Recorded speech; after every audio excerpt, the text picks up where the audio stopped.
So ಆಫೀಸಿಗೆ ಹೋಗೋಣ ಇವತ್ತು. ಸೊ ಆಫೀಸಿಗೆ ಹೋಗಬೇಕು. ಲಾಸ್ಟ್ ವೀಕು ಹುಷಾರಿಲ್ಲ ಅಂತ ಹೋಗೋಕ್ಕಾಗಿರಲಿಲ್ಲ. ಪ್ಲಸ್ ನ್ಯೂ ಇಯರ್ ವೀಕ್ ಇತ್ತು ಅಂತ ನಾನೇ ಸ್ಕಿಪ್ ಮಾಡಿದ್ದೆ ಹಾಗೆ. ಸೊ ಇವಾಗ ಮಂಡೇ ಅಪ್ಡೇಟ್ ಇದು. ಸೊ ನನ್ನ ಬಾಡಿ ವೆಯ್ಟ್ ಇವಾಗ 82 ಕೆಜಿಸೇ ಇದೆ.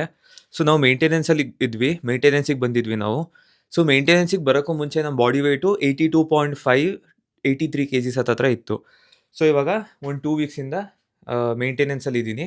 ನಿಧಾನಕ್ಕೆ ಮೇಂಟೆನೆನ್ಸಿಗೆ ಡ್ರಾಪ್ ಆದೆ. ಸೊ ಫಸ್ಟು 3200 ಕ್ಯಾಲರೀಸಿಂದ 2900ಗೆ ಬಂದ್ವಿ. ಆ್ಯಂಡ್ ಇವಾಗ 2650 ಕ್ಯಾಲರೀಸ್ ಹತ್ತತ್ರ ಇದ್ದೀನಿ, ಆಯಿತಾ. ಸೊ ಅದು ನನ್ನ ಮೇಂಟೆನೆನ್ಸ್ ಕ್ಯಾಲರೀಸು. ಸೊ ಇವಾಗ ಗೋಯಿಂಗ್ ಫಾರ್ವರ್ಡ್ ಸ್ವಲ್ಪ ಡ್ರಾಪ್ ಆಗ್ಬೋದು ಕ್ಯಾಲರೀಸು. ಸೊ ಕೋಚ್ ಅಪ್ಡೇಟ್ವರೆಗೂ ವೆಯ್ಟ್ ಮಾಡ್ತಿದ್ದೀನಿ. So by the end of the day ಗೊತ್ತಾಗುತ್ತೆ ನನಗೆ. ಆ್ಯಂಡ್ ಈ ವಿಡಿಯೋ ಒಳಗಡೆ ನಿಮಗೂ ತಿಳಿಸ್ತೀನಿ ಏನಾದರೂ ಡಯಟಲ್ಲಿ ಚೇಂಜ್ ಇದೆಯಾ, ವರ್ಕೌಟಲ್ಲಿ ಚೇಂಜ್ ಇದೆಯಾ, ಏನಿದೆ ಅಂತ. ಗೋಯಿಂಗ್ ಫಾರ್ವರ್ಡ್ ಇವಾಗ ಕಟ್ಟಿಂಗ್ ಸ್ಟಾರ್ಟ್ ಆಗಿಬಿಡುತ್ತೆ. ಸೊ ಬಾಡಿ ಸ್ವಲ್ಪ ರೀಬ್ಯಾಲೆನ್ಸ್ ಆಗಿದೆ ಮೇಂಟೆನೆನ್ಸಿಗೆ. ಸೊ ನಾವು ಏನು ಮಾಡ್ತೀವಿ, ಕಟ್ ಅಥವಾ ಬಲ್ಕ್ ಮಾಡೋ ಟೈಮಲ್ಲಿ ಮಧ್ಯಕ್ಕೆ ಬಂದುಬಿಟ್ಟು ರೀಬ್ಯಾಲೆನ್ಸ್ ಮಾಡ್ತೀವಿ. ಮಧ್ಯ ಯಾವುದು, ಮೇಂಟೆನೆನ್ಸು. ಸೀದಾ ಅಲ್ಲಿಂದ ಆ ಕಡೆಗೆ ನೆಗಿಬಾರ್ದು, ಮಧ್ಯಕ್ಕೆ ನಿಧಾನಕ್ಕೆ ಟ್ರಾನ್ಸಿಷನ್ ತೊಗೋಬೇಕು. ಸೊ ಆಫೀಸಿಗೆ ಹೊರಡೋಣ, ಇವಾಗ ಲೇಟ್ ಆಗಿದೆ. ಸೊ ನಮ್ಮ ಆಫೀಸಲ್ಲಿ ಏನು ಡ್ರೆಸ್ ಕೋಡ್ ಇಲ್ಲ, ಏನು ಬೇಕಾದ್ರೂ ಹಾಕೊಂಡು ಹೋಗ್ಬೋದು. ಶಾರ್ಟ್ಸಲ್ಲೆಲ್ಲ ಬರ್ತಾರೆ ನಮ್ಮ ಆಫೀಸಿಗೆ. ಸೊ ನಾನೇನಿಲ್ಲ, ಜಸ್ಟ್ ಒಂದು ಓವರ್ ಸೈಜ್ ಪ್ಯಾಂಟ್ ಹಾಕ್ಕೊಂಡಿದ್ದೀನಿ, ಥರ್ಮಲ್ಸ್ ಹಾಕ್ಕೊಂಡಿದ್ದೀನಿ ಒಳಗೆ, ಸಖತ್ ಚಳಿ ಇದೆ ಮಾತ್ರ. ಸೊ ಒಂದು ಟೀ ಶರ್ಟ್ ಮತ್ತು ಅದ್ರ ಮೇಲೆ ಒಂದು ಸ್ವೆಟರ್ ಹಾಕ್ಕೊಂಡಿದ್ದೀನಿ ಅಷ್ಟೇ. ಸೊ ಒಂದು ವಿಂಟರ್ ಜಾಕೆಟ್ ಹಾಕ್ಕೊಂಡು ಪಫರ್ ಜಾಕೆಟ್ ಯಾವುದಾದ್ರೂ ಹೊಡ್ಸಿರೋದಷ್ಟೇ ಇವಾಗ. ಸೊ ಬ್ಯಾಗ್ ಪ್ಯಾಕ್ ಮಾಡ್ಕೊಳ್ಳೋಣ. ಒಂದು ಮೀಟಿಂಗ್ ಇದೆ, ಒಂದು ಮೀಟಿಂಗ್ ತೊಗೋತೀನಿ, ಒಂದು ಮೀಟಿಂಗ್ ಅಟೆಂಡ್ ಮಾಡಿ ಹೊರಡೋದಷ್ಟೇ, ಓಕೆನಾ. ಓಕೆ, ಸೊ ಮೀಟಿಂಗ್ ಆಯಿತು, ಇವಾಗ ಆಫೀಸಿಗೆ ಹೋಗ್ತಾ ಇದ್ದೀನಿ. ನಾನು ವಿಡಿಯೋ ಸ್ಟಾರ್ಟಿಂಗಲ್ಲಿ ತುಂಬ ಕ್ಲಿಪ್ಗಳನ್ನು ಕಟ್ ಮಾಡಿದ್ದೆ, ತುಂಬ ಡ್ರ್ಯಾಗ್ ಆಗ್ತಿತ್ತು ಅಂತ, ಆ್ಯಂಡ್ ನೀವು ಬೋರ್ ಆಗೋದು ಬೇಡ ಅಂತ. ಸೊ ಇವಾಗ ಹೋಗ್ತಾ ಹೋಗ್ತಾ ಆನ್ ದ ವೇ ಮಾತಾಡೋಣ ಅದ್ರ ಬಗ್ಗೆ. ಸೊ ಇಲ್ಲಿ ನೋಡಿ, ಸ್ನೋ ಬಿದ್ದಿರೋದಲ್ಲ, ಫ್ರಾಸ್ಟ್ ಕಟ್ಟಿರೋದು. ಕೋಲ್ಡ್ ಜಾಸ್ತಿಯಾಗಿ ಫ್ರಾಸ್ಟ್ ಕಟ್ಟಿದೆ ಎಲ್ಲ ಕಡೆ ಅಷ್ಟೇ. ಆ್ಯಂಡ್ ವಿಂಟರಿಂದ ಒಂಥರ ಪರ್ಸ್ನಲ್ ಲೈಫಿಗೆಲ್ಲ ತುಂಬ ಎಫೆಕ್ಟ್ ಆಗುತ್ತೆ. ಡೇಸ್ ಎಲ್ಲ ಶಾರ್ಟ್ ಇರುತ್ತೆ, ಬೇಗ ಕತ್ಲೆ ಆಗುತ್ತೆ, ಆ್ಯಂಡ್ ಈವನ್ ಡಿಪ್ರೆಸ್ಡ್ ಆಗಿರುತ್ತೆ ಒಂಥರ ಮೂಡೆಲ್ಲ. ಆ್ಯಂಡ್ ಎಸ್ಪೆಷಲಿ ನನಗಂತೂ ವಿಂಟರ್ ಅಷ್ಟು ಇಷ್ಟ ಆಗೋದಿಲ್ಲ, ಯಾಕಂದರೆ ಚಳಿಲಿ ಕೈಕಾಲೇ ಆಡಲ್ಲ ಜಾಸ್ತಿ.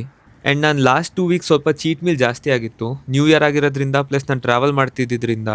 ಸೊ ನಾರ್ಮಲಿ ನಾನು 95% ನನ್ನ ಡಯಟನ್ನು ಹಿಟ್ ಮಾಡೋಕ್ಕೆ ಟ್ರೈ ಮಾಡ್ತೀನಿ, ಆ್ಯಂಡ್ ಒಂದು 5% ಚೀಟ್ ಅನ್ನೋದಿರುತ್ತೆ. ಬಟ್ ಲಾಸ್ಟ್ 2 ವೀಕ್ಸಲ್ಲಿ 70% ಹತ್ತತ್ರ ಡಯಟ್ ಹಿಟ್ ಮಾಡಿ 30% ಹತ್ತತ್ರ ಚೀಟ್ ಆಗಿದೆ. ಸೊ ಅದನ್ನು ಹೆಂಗಾದ್ರೂ ಮಾಡಿ ಸರಿ ಮಾಡಬೇಕು ಇವಾಗ ಗೋಯಿಂಗ್ ಫಾರ್ವರ್ಡ್ ನಾನು.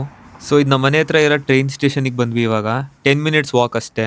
ಆ್ಯಂಡ್ ಈ ಕಾರ್ಡ್ ನೋಡಿ, ಇದು ಲೀಪ್ ಕಾರ್ಡ್ ಅಂತ ಇದು. ಸೊ ಇದನ್ನು ನೀವು ಬಸ್ಸಲ್ಲಾದರೂ ಯೂಸ್ ಮಾಡ್ಬೋದು, ಟ್ರೈನಿಗಾದರೂ ಯೂಸ್ ಮಾಡ್ಬೋದು. ಡಾರ್ಟ್ ಮತ್ತು ಲುವಾಸ್ ಅಂತ ಇದೆ, ಅದಕ್ಕಾದರೂ ಯೂಸ್ ಮಾಡ್ಬೋದು. ಸೊ ಒಂದೇ ಕಾರ್ಡಲ್ಲಿ ನೀವು ಎಲ್ಲಿಗಾದರೂ ಟ್ಯಾಪ್ ಮಾಡ್ಕೊಂಡು ಹೋಗ್ಬೋದು. ಆ್ಯಂಡ್ ನಮ್ಮ ಮನೆಯಿಂದ ಆಫೀಸಿಗೆ ಆಲ್ಮೋಸ್ಟ್ 45 ಮಿನಿಟ್ಸ್ ಟು 1 ಅವರ್ ಆಗುತ್ತೆ ಹೋಗೋದಕ್ಕೆ. ಸೊ ಆಲ್ಮೋಸ್ಟ್ ನನಗೆ ಒಂದು ದಿನಕ್ಕೆ ಹೋಗಿ ಬರೋದಕ್ಕೆ 2 ಅವರ್ಸ್ ಹತ್ತತ್ರ ಜರ್ನಿ ಆಗುತ್ತೆ. ನನಗೆ ಮುಂಚೆ ಕಂಪ್ಲೀಟಾಗಿ ವರ್ಕ್ ಫ್ರಮ್ ಹೋಮೇ ಕೊಟ್ಟಿದ್ರು. ಈಗ ರೀಸೆಂಟಾಗಿ ಲಾಸ್ಟ್ ಸೆಪ್ಟೆಂಬರಿಂದ 4 ಡೇಸ್ ಕಂಪಲ್ಸರಿ ಮಾಡಿದ್ದಾರೆ, ಆಫೀಸಿಗೆ ಹೋಗಲೇಬೇಕಾಗುತ್ತೆ. ಅದೇನಕ್ಕೆ ಮಾಡಿದ್ದಾರೆ ಅಂತ ಗೊತ್ತಿಲ್ಲ, ನನಗಂತೂ ಯೂಸ್ಲೆಸ್ ಅನಿಸುತ್ತೆ. ಓಕೆ, ಸೊ ಚೀಟ್ ಮೀಲ್ ಬಗ್ಗೆ ಮಾತಾಡ್ತಿದ್ವಿ ನಾವು. ಸೊ ಲಾಸ್ಟ್ 2 ವೀಕ್ಸ್ ತುಂಬ ಚೀಟ್ ಆಗಿಬಿಟ್ಟು ಇವಾಗ ಗೋಯಿಂಗ್ ಫಾರ್ವರ್ಡ್ ನಾನೆಲ್ಲ ಸರಿ ಮಾಡ್ಕೋಬೇಕು. ಯಾಕಂದರೆ ಎಷ್ಟು ಪ್ರಿಸೈಸ್ ಆಗಿರ್ತೀನಿ ಅಷ್ಟು ಫಾಸ್ಟಾಗಿ ನನಗೆ ರಿಸಲ್ಟ್ ಸಿಗುತ್ತೆ. ಎಷ್ಟು ಡಿಲೇ ಮಾಡ್ತೀನಿ, ನೆಗ್ಲೆಕ್ಟ್ ಮಾಡ್ತೀನಿ, ಅಷ್ಟೇ ರಿಸಲ್ಟ್ಸು ಡಿಲೇ ಆಗುತ್ತೆ ನಂದು. ಸೊ ಅದು ಮಾಡೋದು ಬೇಡ. 95% ನಮ್ಮದು ಡಯಟ್ ಹಿಟ್ ಮಾಡೋಣ, ಒಂದು 5% ಚೀಟ್ ಅಂತ ಇಡೋಣ. ನಾನು ಆ್ಯಕ್ಚುಲಿ ಚೀಟ್ ಕೂಡ ಹೊರಗಡೆ ತಿನ್ನೋದಿಲ್ಲ. ನಾನು ವೀಕೆಂಡಲ್ಲಿ ಏನು ರೆಸಿಪಿ ಮಾಡ್ತೀನಿ ನಾನು ಅದನ್ನೇ ತಿನ್ನೋದು ಚೀಟ್ ಮೀಲ್ ಅಂತ. ನಾನು ಮಂತ್ಲಿ ಒನ್ಸ್ ಅಥವಾ ಟ್ವೈಸ್ ಅಷ್ಟೇ ಹೊರಗಡೆ ತಿನ್ನೋಕೆ ಹೋಗೋದು ನಾರ್ಮಲಿ. ಸೊ ನಾನು ಈ ಸೀರೀಸ್ ಸ್ಟಾರ್ಟ್ ಮಾಡಿದ್ದು ಕಟ್ಟಿಂಗ್ ಸೀರೀಸ್ ಅಂತ. ಸೊ ಬೇಸಿಕಲಿ 2 ವೀಕ್ಸ್ ಬ್ಯಾಕ್ ನಾನು ನನ್ನ ಬಲ್ಕನ್ನು ಎಂಡ್ ಮಾಡಿದೆ. ಸೊ ಅದಾದಮೇಲೆ ಇವಾಗ ಕಟ್ಟನ್ನು ಸ್ಟಾರ್ಟ್ ಮಾಡಿದೆ. ಸೊ ನಿಮ್ಮ ಜೊತೆ ಶೇರ್ ಮಾಡೋಣ ಅಂತ ಶುರು ಮಾಡಿದ್ದು. ಸೊ ಕಟ್ಟಿಂಗ್ ಅಂದರೆ ಬೇಸಿಕಲಿ ಫ್ಯಾಟ್ ಲಾಸ್ ಜರ್ನಿ ನಂದು. ಸೊ ಬಲ್ಕಿಂಗ್ ಟೈಮಲ್ಲಿ ಏನು ಫ್ಯಾಟ್ ಅಕ್ಯುಮಿಲೇಟ್ ಆಗಿರುತ್ತೆ ಅದನ್ನು ಇವಾಗ ತೆಗಿಬೇಕು, ಅದೇ ಕೆಲಸ ನಮಗೆ. ಬಟ್ ಲಾಸ್ಟ್ ವೀಕ್ ನಾನು ಲ್ಯಾಂಡ್ ಆಗಿ ಸೆಟಲ್ ಆಗೋದಕ್ಕೆ ಸ್ವಲ್ಪ ಟೈಮ್ ಆಯಿತು. ಸೊ ಅದಕ್ಕೆ ಅದ್ರ ಬಗ್ಗೆ ಜಾಸ್ತಿ ಅಪ್ಡೇಟ್ ಕೊಡೋಕ್ಕಾಗಿರಲಿಲ್ಲ ನನಗೆ. ಪ್ಲಸ್ ನನ್ನ ಡಯಟ್ ಕೂಡ ಏನೂ ಜಾಸ್ತಿ ಚೇಂಜ್ ಆಗಿರಲಿಲ್ಲ. ನಾನು ಅದಕ್ಕಿಂತ ಲಾಸ್ಟ್ ವೀಕಲ್ಲಿ ಏನು ಅಪ್ಡೇಟ್ ಮಾಡಿದ್ದೆ ಸೇಮ್ ಅದೇ ಡಯಟ್ ಇತ್ತು. ಸೊ ನಾನು ಅದಕ್ಕೇನು ಜಾಸ್ತಿ ಅಪ್ಡೇಟ್ ಮಾಡೋಕ್ಕೆ ಹೋಗಿಲ್ಲ. ಆಮೇಲೆ ಇನ್ನೊಂದೇನು ಅಂತ ಅಂದರೆ, ನಮ್ಮ ಡಯಟ್ ಮತ್ತು ವರ್ಕೌಟ್ ಎವ್ರಿ ಡೇ ಚೇಂಜ್ ಆಗೋದಿಲ್ಲ. ನಾನು ಲಾಸ್ಟ್ 2 ಇಯರ್ಸಿಂದ ಸೇಮ್ ವರ್ಕೌಟ್ ಮಾಡ್ತಾಯಿದ್ದೀನಿ. 6 ಮಂತ್ಸಿಗೆ ಒಂದು ಬ್ರೇಕ್ ವೀಕ್ ಅಂತ ಕೊಡ್ತೀವಿ ಅಷ್ಟೇ, ಅದು ಬಿಟ್ಟರೆ ಇನ್ನೇನು ಚೇಂಜಸ್ ಆಗೋದಿಲ್ಲ. ಆ್ಯಂಡ್ ಡಯಟ್ ಏನಿದೆ ಅದು ವೀಕ್ಲಿ ಅಪ್ಡೇಟ್ ಆಗೋದು ನಮ್ಮದು. ಸೊ ನಾನು ಎವ್ರಿ ಮಂಡೇ ಏನು ಮಾಡ್ತೀವಿ, ಬಾಡಿ ವೆಯ್ಟು ಮತ್ತು ನಮ್ಮ ಮೆಷರ್ಮೆಂಟ್ಸ್ ತೊಗೋತೀವಿ. ಆ್ಯಂಡ್ ಅದಕ್ಕೆ ತಕ್ಕಂಗೆ ನಾವು ಡಯಟನ್ನು ಚೇಂಜ್ ಮಾಡಬೇಕಾ ಬೇಡವಾ ಅಂತ ಅವಾಗ ಡಿಸೈಡ್ ಮಾಡ್ತೀವಿ. ಆ್ಯಂಡ್ ಯಾವಾಗ ನಾವು ಡಿಸೈಡ್ ಮಾಡಿ ಚೇಂಜ್ ಮಾಡ್ತೀವಿ ಡಯಟು, ಇಡೀ ವಾರ ಸೇಮ್ ಡಯಟ್ ಇರುತ್ತೆ. ಸೊ ಎವ್ರಿ ಡೇ ಏನೂ ಚೇಂಜಸ್ ಇರೋದಿಲ್ಲ ಡಯಟಲ್ಲಿ. ನಾನು ನಾರ್ಮಲಿ ಮಾಡೋದು ಮಂಡೇ. ಸೊ ನಾನು ಈ ಮಂಡೇ ಚೇಂಜ್ ಮಾಡಿದ್ರೆ ನೆಕ್ಸ್ಟ್ ಮಂಡೇವರೆಗೂ ನನ್ನ ಸೇಮ್ ಡಯಟ್ ಇರುತ್ತೆ, ನಾನೇನು ಜಾಸ್ತಿ ವೇರಿಯೇಷನ್ ಕೊಡಲ್ಲ. ಪ್ಲಸ್ ನಾನು ಎವ್ರಿ ಡೇ ಸೇಮ್ ಫುಡ್ ತಿನ್ನೋದ್ರಿಂದ ನಿಮಗೆ ಅದನ್ನು ಎವ್ರಿ ಡೇ ತೋರಿಸ್ತಿದ್ರೆ ನಿಮಗೂ ಬೋರ್ ಆಗಿಬಿಡುತ್ತೆ. ಪ್ಲಸ್ ನನಗೂ ಸೇಮ್ ಥಿಂಗನ್ನು ಶೂಟ್ ಮಾಡೋಕ್ಕೆ ನನಗೂ ಬೋರ್ ಆಗುತ್ತೆ. ಸೊ ನಾನು ಈ ಚಾನಲ್ ಕ್ರಿಯೇಟ್ ಮಾಡಿರೋದು ನನ್ನ ಲೈಫನ್ನು ಶೇರ್ ಮಾಡೋಣ ನಿಮ್ಮ ಜೊತೆ ಅಂತ. ನಾನು ನಿಮ್ಮ ಥರನೇ ಒಬ್ಬ ನಾರ್ಮಲ್ ಪರ್ಸನ್ ಅಷ್ಟೇ. ನನಗೂ ಒಂದು 9 to 5 ಜಾಬ್ ಇದೆ. And most of the days ನಂದು 9 to 5 ಜಾಬು ಮತ್ತು ನಾರ್ಮಲ್ ಏನು ಲೈಫ್ ಆ್ಯಕ್ಟಿವಿಟೀಸ್ ಇರುತ್ತೆ ಅದೇ ಇರುತ್ತೆ. ನೀವು ಆನ್‌ಲೈನಲ್ಲಿ ನೋಡೋ ಫಿಟ್ನೆಸ್ ಇನ್‌ಫ್ಲುಯೆನ್ಸರ್ಸ್ ಏನು ತೋರಿಸ್ತಿರ್ತಾರೆ, ನಿಮಗೆ ಅನ್ಸುತ್ತೆ ಇವ್ರು ಇಡೀ ದಿನ ಇದೇ ಮಾಡ್ತಿರ್ತಾರೆ ಅಂತ. ಹಂಗೇನಿಲ್ಲ. ನಾವು ತೋರ್ಸೋದು ಅಷ್ಟು ಮಾತ್ರ ನಿಮ್ಗೆ. ಆ್ಯಕ್ಚುಲಿ ನಮ್ದು ಇಡೀ ದಿನ ನಿಮ್ಮ ಥರನೇ ನಾರ್ಮಲ್ ಆಗೇ ಇರುತ್ತೆ ನಮ್ಮ ಲೈಫು. ಏನು ದಿನಕ್ಕೆ 1 ಅವರ್ ವರ್ಕೌಟ್ ಮಾಡ್ತೀವಿ, ಪ್ಲಸ್ ಕುಕಿಂಗಿಗೆ 1 ಅವರ್ ಹೋಗುತ್ತಷ್ಟೇ. ನೀವೇನು ಕುಕಿಂಗಿಗೆ ಟೈಮ್ ಹಾಕ್ತೀರ, ನಾವು ಅದಕ್ಕಿಂತ ಸ್ವಲ್ಪ ಕಮ್ಮಿನೇ ಟೈಮ್ ಹಾಕ್ತೀವಿ. ಯಾಕಂದರೆ 2 ಡೇಸಿಗೆ ಒಂದ್ಸತಿ ಕುಕ್ ಮಾಡ್ಕೋತೀವಿ. ಪ್ಲಸ್ ಸ್ವಲ್ಪ ಪ್ರೋಟೀನ್ ರಿಚ್ ಫುಡ್ ಕುಕ್ ಮಾಡ್ತೀವಿ ಅನ್ನೋದು ಬಿಟ್ಟರೆ, ನಿಮಗೂ ನಮಗೂ ಜಾಸ್ತಿ ಏನೂ ಡಿಫ್ರೆನ್ಸ್ ಬರೋದಿಲ್ಲ. ಹಂಗೆ ನೋಡೋಕೆ ಹೋದರೆ ಫಿಟ್ನೆಸ್‌ಗಿಂತ ಜಾಸ್ತಿ ಟೈಮ್ ನನಗೆ ಶೂಟಿಂಗ್ ಮತ್ತು ಎಡಿಟಿಂಗಿಗೆ ಹೋಗುತ್ತೆ. ಆಮೇಲೆ ಟ್ರಾವೆಲಿಂಗಿಗೆ ಹೋಗುತ್ತೆ. ಸೊ ಚಿಲ್ ಮಾಡಿ. ನಿಮ್ಗೆ ಎಷ್ಟು ಇನ್ಫಾರ್ಮೇಷನ್ ಬೇಕು ಫಿಟ್ನೆಸ್ ಬಗ್ಗೆ ನಾನು ಆಲ್ರೆಡಿ ಎಷ್ಟೊಂದು ಅಪ್ಲೋಡ್ ಮಾಡಿಬಿಟ್ಟಿದ್ದೀನಿ.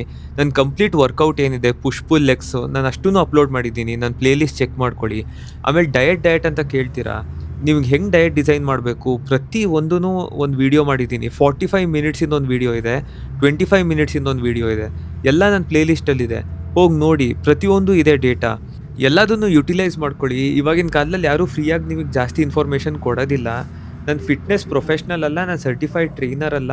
ನನ್ನ ಫಿಟ್ನೆಸ್ ಅನ್ನೋದು ನನಗೆ ಬಿಸ್ನೆಸ್ ಅಲ್ಲ. ಅದಕ್ಕೋಸ್ಕರ ನಾನು ನಿಮಗೆ ಫ್ರೀಯಾಗಿ ಇನ್ಫಾರ್ಮೇಷನ್ ಕೊಡ್ತಿದ್ದೀನಿ. ನಾನು ಯಂಗರ್ ಸೆಲ್ಫಿಗೆ ಏನೇನು ಅಡ್ವೈಸ್ ಕೊಡ್ಬೋದಿತ್ತು ಅದನ್ನು ನಾನು ನಿಮಗೆ ಕೊಡ್ತಾ ಇದ್ದೀನಿ ಅಷ್ಟೇ. ನನಗೆ ಅವಾಗ ಯಾರೂ ಹೇಳೋರು ಇರಲಿಲ್ಲ. ನನಗೆ ಅವಾಗ ಯಾರೂ ಗೈಡ್ ಮಾಡೋರು ಇರಲಿಲ್ಲ. ಸೊ ನಾನಾದರೂ ಅಟ್ಲೀಸ್ಟ್ ಯಾರಿಗಾದ್ರೂ ಗೈಡ್ ಮಾಡೋಣ ಅಂತ ಅಂದ್ಕೊಂಡೆ. ನನ್ನ ಜರ್ನಿ ಶೇರ್ ಮಾಡಿದ್ರೆ ನಿಮಗೆ ಹೆಲ್ಪ್ ಆಗುತ್ತೆ ಅಂತ ಅಂದ್ಕೊಂಡೆ. ಆ್ಯಂಡ್ ನಾನು ತುಂಬ ಇನ್ಫಾರ್ಮೇಷನ್ ಡೆನ್ಸ್ ವೀಡಿಯೋಗಳೆಲ್ಲ ಆಲ್ರೆಡಿ ಹಾಕಿದ್ದೀನಿ ಆ್ಯಂಡ್ ಮುಂದೆನೂ ಹಾಕ್ತೀನಿ. ಬಟ್ ಎವ್ರಿ ಡೇ ಅದೇ ಥರ ವೀಡಿಯೋಸ್ ಬರೋದಿಲ್ಲ.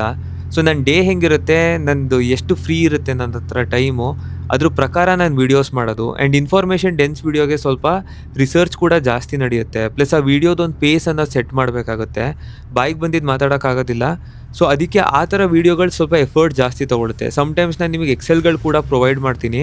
ಸೊ ನಾನು ಆಲ್ಮೋಸ್ಟ್ 2-3 ಡೇಸಿಂದ ವರ್ಕ್ ಮಾಡಿಬಿಟ್ಟು ಕ್ರಿಯೇಟ್ ಮಾಡಿರೋ ಎಕ್ಸೆಲ್ಗಳದು. ಆ ವೀಡಿಯೋಗಳಿಗೆ ಜಾಸ್ತಿ ವ್ಯೂಸ್ ಇಲ್ಲ, ನನಗೆ ಅಷ್ಟು ಮ್ಯಾಟರ್ ಆಗೋದಿಲ್ಲ. ಬಟ್ ಎಲ್ಲಿ ಒಂದು 5-10 ಜನನಾದರೂ ಯೂಸ್ ಮಾಡ್ಕೊಂಡಿದ್ರು ನನಗೆ ಖುಷಿನೇ ಅದು. ಸೊ ತುಂಬ ಟೆನ್ಷನ್ ತೊಗೊಳಕ್ಕೆ ಹೋಗ್ಬಿಡಿ, ಚಿಲ್ ಹೊಡೀರಿ. ಆರಾಮಾಗಿ ಕೂತ್ಕೊಂಡು ಎಂಜಾಯ್ ಮಾಡಿ. ಫಿಟ್ನೆಸ್ ಅನ್ನೋದು ಲೈಕ್ 1 ವೀಕ್ 2 ವೀಕ್ಸ್ ಜರ್ನಿ ಅಲ್ಲ. ಫಿಟ್ನೆಸ್ ಅನ್ನೋದು ವರ್ಷಾನುಗಟ್ಲೆ ಜರ್ನಿ ಆಯಿತಾ. ತುಂಬ ಟೈಮ್ ತೊಗೊಳುತ್ತೆ ಕಲಿಯೋಕ್ಕೆ, ಪ್ಲಸ್ ನಾವು ಇಂಪ್ಲಿಮೆಂಟ್ ಮಾಡೋಕ್ಕೆ, ಒಂದು ರಿಸಲ್ಟ್ ನೋಡೋದಕ್ಕೆ ಆಯಿತಾ. ನಾನು ಲಾಸ್ಟ್ 5-10 ಇಯರ್ಸಿಂದ ಮಾಡ್ತಿರೋದು. ಸೊ ಅಷ್ಟೊಂದು ಪೇಷನ್ಸ್ ಇರಬೇಕಾಗುತ್ತೆ.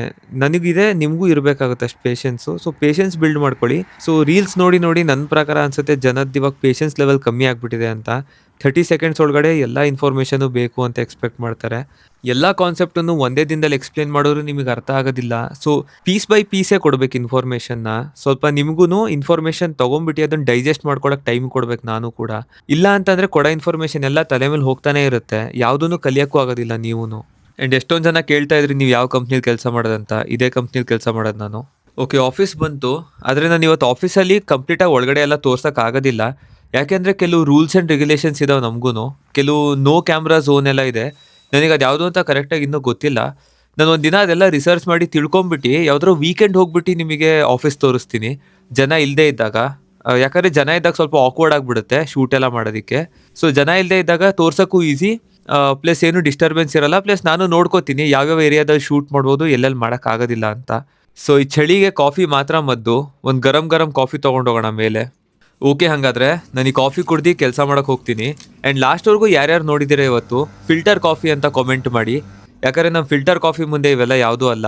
ಸೊ ಅಲ್ಲಿವರೆಗೂ ಟೆನ್ಷನ್ ತೊಗೊಬಿಡಿ, ಚಿಲ್ ಮಾಡಿ. ನಾನು ನಾಳೆ ಸಿಗ್ತೀನಿ. ಬಾಯ್ ಬಾಯ್.